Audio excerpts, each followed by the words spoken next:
Un bloc en dessous de ton niveau max, c'est censé être facile, non? Mais maintenant, si tu le fais 3 fois de suite, sans repos, et en redescendant toutes les prises, eh ben je t'assure que très vite, tu vas redécouvrir ce bloc. Je fais ça sur des blocs plus faciles, mais pas pour les réussir, mais pour voir ce qui reste quand j'ai plus beaucoup d'énergie. La première montée, je l'ai faite au feeling, un peu dynamique, un peu instinctif.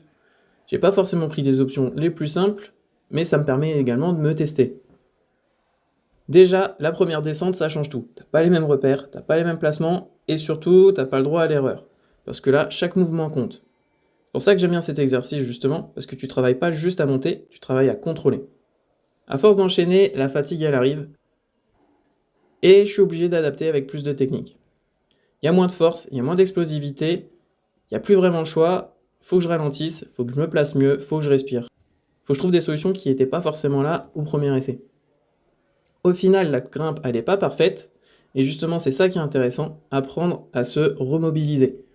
Sur la dernière montée, j'utilise toute la technique que je peux pour éviter de me fatiguer.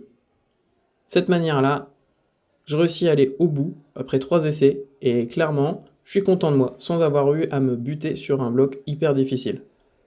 Ça permet d'entraîner ma résilience, réussir à me réadapter au fil de la grimpe, et tout simplement être content de ma séance.